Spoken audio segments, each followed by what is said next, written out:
안녕하세요. 절대값TV의 명품 PD 한PD입니다. 자, 인수위에서 대선 공약을 이행하기 위해서 즉 시장을 비정상의 시장을 정상화시키기 위해서 계속 대책들을 내놓고 있어요.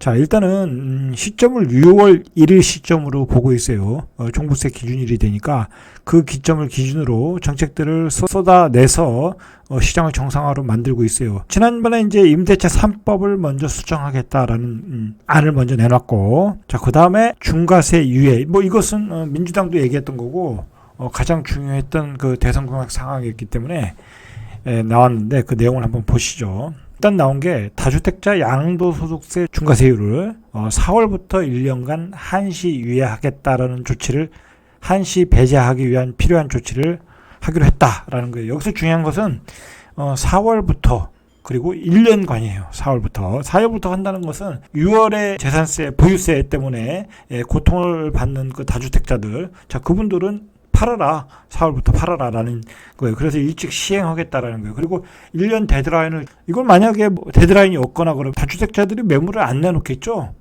시장 상황을 보면서 내놓겠죠. 안 그래도 시장이 들썩거린다고 하니까 내놓을 필요가 없겠죠. 자, 그러니까 일단 1년을 위하고, 만약에 이제 내년에 갔는데 내년에도 시장이 그렇게 좋지 않다. 다주택자들이 또 힘들어한다. 자, 그러면 또 이제 시장에 유통 물량은 없다. 자, 그러면 1년을 더 연장하겠다라는 어떤 그 포석 같아요. 자, 그래서 중과세율을 기본 세율로 바꾸겠다라는 거예요. 자, 최고 45%의 기본 세율을 적용해서 한시적으로 세금 부담을 낮춰주겠다. 자, 이것의 의미는 유통시장의 정상화예요. 시장은 두 가지 시장이 있어요. 구축의 아파트가 유통되는 시장이 있고, 신축의 아파트의 공급 시장이 있고, 그 두 가지가 있어요. 이 시장이 정상적으로 안 들어갔던 것은 구축의 유통시장의 물량들이 돌질 않았어요. 82%, 85% 이상 내고는 팔 사람이 없겠죠. 자, 그래서 그것을 정상화시키겠다라는 의지다라고 보시면 되겠죠. 자, 얼마나 비정상적이었냐. 자, 중과세를 최고 많이 맞으면 82.5%가 나와요. 다주택자가 규제지역에서 집을 팔 경우 양도차익이 75%. 자, 여기에 지방세를 포함하면 세금은 82.5%. 이건 팔 이유가 없는 거죠. 팔 이유가 없는 거예요. 2017년 파리 대책을 통해서 서울 등 조정지역에 있는 주택을 양도할 경우 2주택자는 10%, 3주택 이상 보유자는 20%를 기본세율에 각각 가산하는 중과세를 도입했던 거죠. 자, 이런 경우 또 장기 보유 특별공제도 받을 수 없었어요. 다주택자들은 물건을 안 팔았던 거죠. 자, 결국은 이런 그 유통시장이 돼버리니까 시장에 부작용이 생겼겠죠. 자, 유통물량이 부족하니까 어떻게 되겠어요? 호가가 급등하고 실제 거래가가 급등해요. 하나가 거래되면 1억씩 올라서 나오는 거야. 시장 유통물량이 없으니까. 자, 그러니까 얼마나 이 좌파 정부에서 그 시장이 왜곡된 날을 우리가 알 수가 있는 거예요. 그 왜곡된 것을 보수 정부는 그걸 아는 거예요. 아니까 바로 시정을 하겠다라는 거예요. 자, 그러니까 다주택자들이 팔 수도 없고 보유세 부담이 크죠. 자, 그러니까 어떻게 됐어요? 다 증여, 매각 대신 증여로 버티게 들어갔다라는 거죠. 거기에다 대고 다주택자에게 정부는 세금 폭탄을 때렸고, 최대 양도소득세, 보유세, 취득세 해가지고 부동산 세금이 어마어마하게 들어왔다. 이 중과세 유예 제도를 어떻게 고칠 것이냐가 문제죠. 더불어민주당이 찬성을 해야 되는 부분이 있잖아요. 자, 그런데 이 경우에는 대통령 시행령으로도 가능하다라는 거예요. 가능하다. 자, 이 시행령을 어떻게 고치냐면 4월 발표일 다음 날, 그러니까 이제 날짜가 정해지겠죠. 발표일 다음 날부터 양도한 주택부터 적용해서 소득세법 시행령을 개정해 줄 것을 인수위가 요청을 했어요. 자, 이제 대통령 취임식은 5월 달이니까 현 정부에게 요청을 한 거예요. 4월 달부터 대통령이 시행령을 내려서 4월부터 적용을 해달라는 거예요. 그러니까 결국은 국회의 동의 없이 정부가 독자적으로 결정할 수 있다라는. 자, 이게 가능한 것은 뭐냐면 현행 그 소득세법 시행령이 다주택자 양도세 중과 배제에 제외 대상을 규정하는 내용을 담고 있어요. 여기에 향후 1년간 한시 배제 규정을 이제 더 다르면 된다는 거죠. 만약에 이제 더불어민주당에서 그것은 찬성을 못하겠다. 그러면 이제 4월 시행령이 안 되는 거예요. 이제 그러면 윤석열 당선인이 대통령이 된 이후에 가능하니까 5월 달이 되겠죠. 그러나 이제 윤석열 정부의 인수위가 4월부터 해달라는 것은 뭐냐면 6월 1일 전에 많이 매도해달라는 얘기예요. 이 다주택자들이 너무 많은 세금 폭탄을 맞고 있기 때문에 한 달이라도 더 땡겨서 시행을 하면 많은 물건들이 시장에 나오지 않을까, 많은 다주택자들이 세금 폭탄을 피해서 물건을 내놓지 않을까, 자, 그런 의도로 내놨다라는 거. 자, 그래서 현 정부가 거부한다면 새 정부 출범일인 5월 11일부터 시행은 가능하다. 대통령 시행령 개정을 통해서. 자, 이게 이제 만약에 영구적으로 다주택자 양도세 중과 배제, 이건 뭐 이제 나중에는 영구적으로 배제할 가능성이 있거든요. 특히 윤석열 당선인 측에서 볼 때는.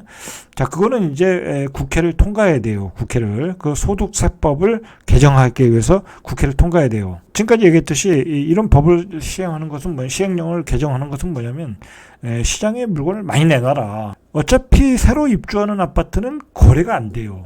내가 사고 싶어도 살 수가 없잖아요. 그죠? 뭐 매물이 그게 안 나오니까 2년 지나야 나오니까 분양권을 살 수도 없고.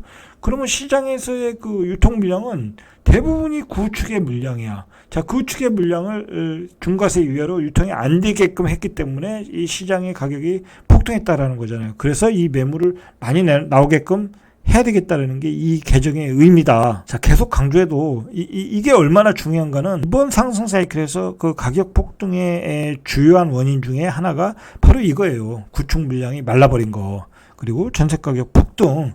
자, 임대차 3법 때문에 전세 가격이 폭등했잖아요.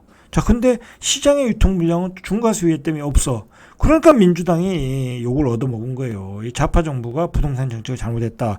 임대차 3법과 중과세 유예. 자, 결국 지금 인수위에서 나온 게 이 두 가지잖아요. 먼저 임대차 3법 개정, 중과세 유예. 이 두 가지를 먼저 잡아야 가격이 잡힌다. 지금 이제 인수위는 부동산 전문가들로 채워졌잖아요. 정치적 프레임을 가지고 보는 사람들이 아니잖아요. 그러니까 이제 시장은 정상적으로 가고 있다라고 제가 얘기 드리는 거예요. 여러분, 제가 항상 얘기하지만 보수 정부에서는 이 시장 경제로 가기 때문에 이 시장 경제만 제대로 돌아가면 집값은 잡힐 수가 있어요. 그리고 집값이 지금 3배가 올랐잖아요. 3배가 올랐다. 자, 그런 얘기도 해요. 일부 전문가들은 이게 매물이 안 나올 것이다. 그래도 뭐 다주택자가 눈치를 볼 것이다. 지금 뭐 재건축 시장, 뭐 일기 신도 시장이 들썩거리는데 또 뭐 내가 물건을 내놓겠냐, 뭐 그런 소리 하는데 그렇지 않아요. 세상은 그렇지 않다. 가격이 너무 많이 올랐기 때문에 이익 실현의 욕구가 있는 거예요. 그리고 지금까지 그 사람들이 얼마나 많은 세금을 냈겠어요. 뭐 수천만 원에서 1억이 넘는 세금을 냈기 때문에 이게 기회다 싶어서 매물은 분명히 많이 나온다고 그래요. 많이 나올 가능성이 높아요. 쏟아져 나올 것이다라는 거예요. 자, 일단은 이 한시적이라는 게 중요한 거예요. 만약에 이걸 몇 년을 늘려놓으면 매물이 안 나올 수도 있거든요. 일단은 1년으로 정해놓고 가는 게 맞다고 봐요. 자, 그러면 어떤 아파트들이 먼저 나오겠냐? 이건 말할 필요가 없죠. 이제 지방에 있는 아파트, 그리고 경기도 외곽에 있는 아파트, 서울에서 도심에서 떨어지는 아파트. 자, 이 강남의 똘똘한 아파트는 잘 안 나올 가능성이 많아요. 뭐 지금도 아직도 뭐 가격이 떨어지지 않고 있으니까. 자, 이런 아파트들이 매물이 많이 나올 것이다 라고 봐야 되겠죠. 일단은. 자, 이 전문가들이 이런 얘기를 해요. 규제 완화 속도는 조절해야 된다. 예를 들어서 임대차 3법을 폐지 축소 한꺼번에 하고, 뭐 보유세 취득세 뭐 한꺼번에 예전으로 정상적으로 돌아가고, 그 다음에 중과세 유예도 한꺼번에 뭐 이렇게 예전으로 다 돌아가고. 자, 이렇게 한꺼번에 하면 이런 규제 완화의 어떤 조치가 별 효과가 없다라는 거예요. 그래서 단계적으로 추진을 해야 된다. 분명히 이제 윤석열 당선인도 취득세 완화도 얘기했거든요. 이제 그런 것들을 한꺼번에 하지 말고 하나하나씩 해가면서 그 시장의 상황을 보면서 하나하나씩 풀어가면서 부작용도 흡수해가면서 가야 된다라는 게 어떤 전문가들의 전반적인 의견이다라고 보시면 돼요. 그리고 얘기가 되는 게 뭐냐면 이 중과세 유예 제도와 함께 임대차 계약 갱신 청구권 폐지 함께 이루어져야 된다는 거예요. 왜냐하면 중과세 유예하는 물건들은 대부분이 그 전세를 끼고 있는 물건들이거든요. 근데 이 임대차 계약 갱신 청구권이 있으면 팔지를 못하잖아요. 2년 들어갔는데 4년, 보통 이제 청구권이 들어가면 4년 살아야 되는데 4년 내에 팔 수 없으니까 시장에 나올 매물이 없다라는 거예요. 그렇기 때문에 임대차 3법도 수정을 해야 된다라는 게 전문가의 의견이다라는 거예요. 자, 그 다음에 이제 전반적인 세제 개편을 해야 된다. 참 이게 보면 갈 길이 멀어요. 시장을 정상화한다는 게. 그동안 이 좌파 정부가 얼마나 시장을 비비 꼬아놔 버렸는지 그걸 알 수가 있는 거죠. 자, 그래서 임대차법 개정을 해야 된다. 이걸 개정하지 않으면 다주택자의 양도소득세 중과를 1년만 배제하는 것은 매물출의 효과가 제한적일 수밖에 없다라는 거죠. 그렇죠. 기간도 1년밖에 안 주는데 임대차법의 갱신 때문에, 임대차법 계약 갱신 때문에 묶인 매물들이 나올 시간이 없는 거죠. 일단은 분명히 이것은 가장 중요한 규제 완화예요. 두말할 것도 없이 반드시 해야 되는 거고, 가뭄의 단비 효과는 줄 것이다라는 거예요. 그리고 아까도 말했듯이 다주택자의 물량은 나올 수밖에 없어요. 다주택자들이 많은 물량을 샀거든요. 예전에 그 상승 사이클보다는. 왜냐하면 시장에 갭 투자들이 어마어마하게 많아졌잖아요. 그 사람들이 간신히 버티고 있는 거예요. 그게 사실은 많은 보유세를 부담하고, 그리고 또 거래가 안 되는 지역도 있다 보니까, 그리고 세금 때문에 못 팔았던 이유도 있고. 자, 그리고 중요한 것은 대부분의 지역들이 규제 지역 조정지구잖아요.